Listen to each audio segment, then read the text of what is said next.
The European Commission has already put the cat among the pigeons with the suggestion that Britain could face a divorce bill of between 40 billion and 60 billion euros when it leaves the European Union.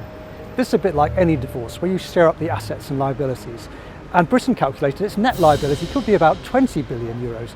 This covers things, for example, like future infrastructure programmes or commitments to European regional aid programmes. However, the fact the Commission is arguing it could be as much as 40 billion or 60 billion gross will really alarm people here at Westminster. The bill could be seen as just too big. And if it comes to a dispute about how much Britain has to pay when it leaves the European Union, it could all end up going to the European Court. And that could be bruising and it could be bitter. And it could undermine the whole better relationship the UK wants to negotiate with the EU when it finally leaves, the trade deal.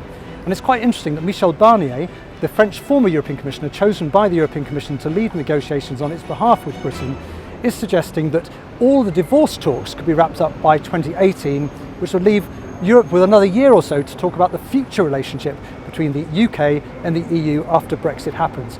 It's a very ambitious timetable, but with that hefty price tag attached to it, it could complicate matters for Theresa May when she begins those negotiations in earnest next March.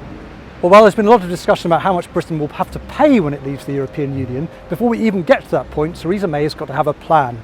And there's been a lot of talk this morning in London about a leaked memo which appeared in the Times newspaper, which suggested that Britain didn't have a plan, and in fact it may need another 30,000 civil servants to even start to implement that plan, and suggesting that Theresa May doesn't really know what the plan should be, and that her common practice of assimilating lots of information, getting together all of the evidence and then making a decision, in this case could just be too overwhelming for her.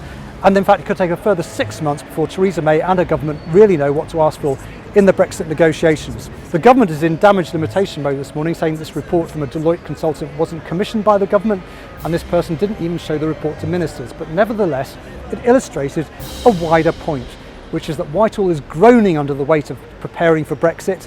There appears to be no clear steer at the moment from the top about what shape Brexit will take, and that's causing a lot of concern here at Westminster, and also, I think, a growing concern in Brussels as well about exactly what Theresa May is going to do when she turns up in Brussels sometime early in 2017 with her Brexit plan.